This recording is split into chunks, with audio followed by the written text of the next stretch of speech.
Western religion, Western thought, and Western culture have become those of greatest influence among humans on the planet today, and thus deserve some attention.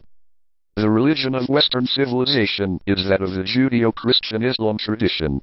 All three major religions can be traced to a common significant ancestor, Abraham.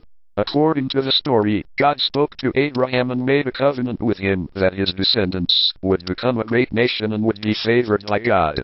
Ultimately, God tested Abraham's obedience to him by telling him to offer his beloved son as a sacrifice to God.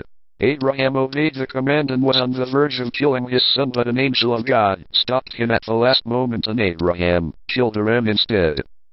Because Abraham had proven his obedience to God by virtue of his willingness to kill his own son, God reaffirmed the promise made before, stating through an angel that Abraham's descendants would be blessed. God had made the covenant with Abraham, but it was Abraham's willingness to obey the order to kill his beloved son which closed the deal between the two parties. The Jewish and, therefore, the Christian peoples are descendants of Isaac, Abraham's son, by his wife Sarah. The Islamic people are the descendants of Ishmael, his son, by Hagar the slave. So central is this story of Abraham's willingness to sacrifice his son that the two religious traditions differ on the point regarding which son Abraham was sacrificing. The Muslims indicate that it was Ishmael, while the Jews and Christians state that it was Isaac. Each tradition wishes to lay claim to ownership of the story. The word Islam literally means submission, obedience, or surrender. Clearly, Abraham's willingness to sacrifice his son is the ultimate act of submission and is considered as such by all three religions. In Australia, there is a species of spider that was discovered to have a very bizarre mating pattern. The male of this species was observed to offer itself to the female during the act of copulation to be eaten alive. Zoologists, who were initially baffled, eventually came to understand the behavior.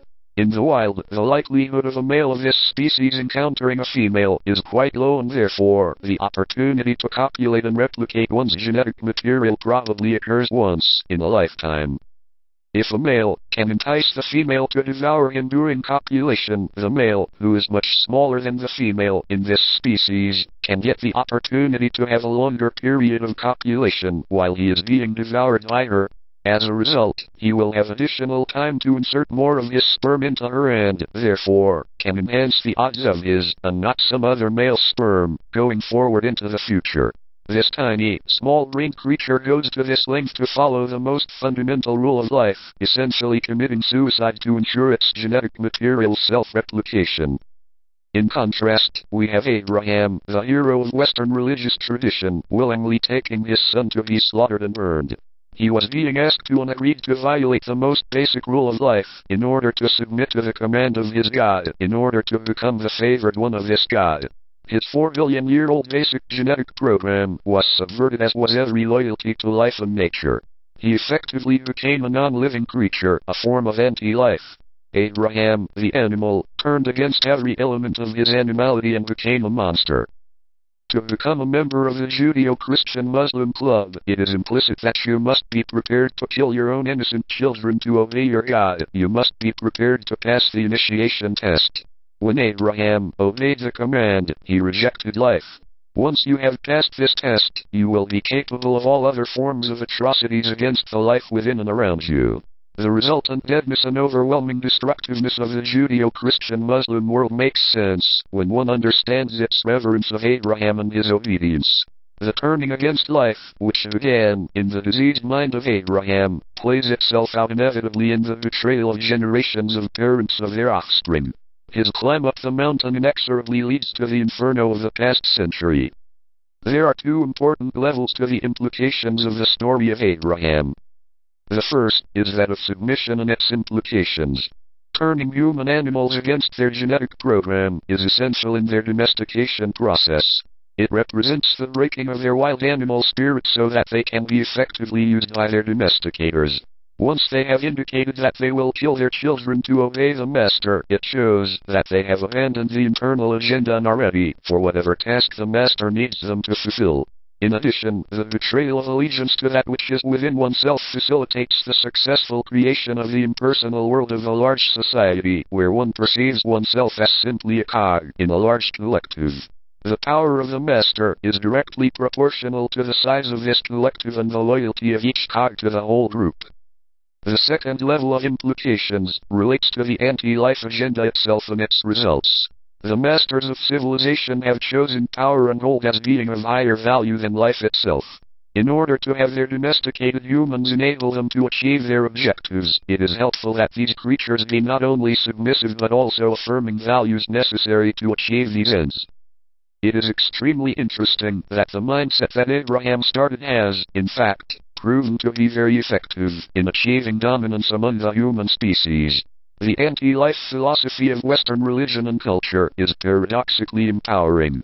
When you stop caring about life, certain actions become options which would never be considered by a life-affirming being.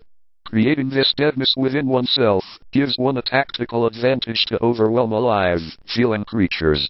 A secret to the success of civilization is that dead things are masquerading as living organisms. The dead things wish to somehow continue, nonetheless, even as they break every law of life and destroy whatever gets in the way of them achieving their objectives. The statements regarding Western religion and culture are not meant to indicate that non-Western civilizations have been life-affirming forces. The differences have been in terms of degree but not regarding their fundamental natures. The more successful civilizations have achieved such status typically due to their willingness to do whatever was required to obtain power and gold. Their adaptability and cleverness have been undeniably remarkable, but this remarkability has been perverse both in terms of means and ends.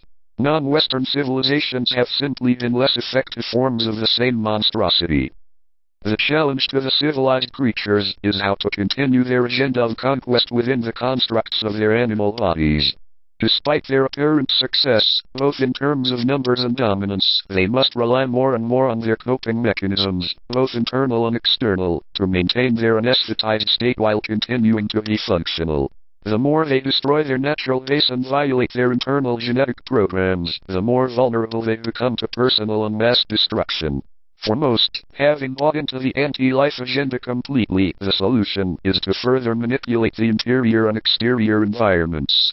Reliance on drugs and technology within their bodies, and attempts to expand civilization to ultimately involve a fundamental restructuring of the whole universe to accommodate their humanoid form, become their means to continuance. While Abraham was a key figure in the evolution of human-animal domestication and the sanctification of anti-life values, a still more important individual in the enslavement of our kind was Jesus Christ.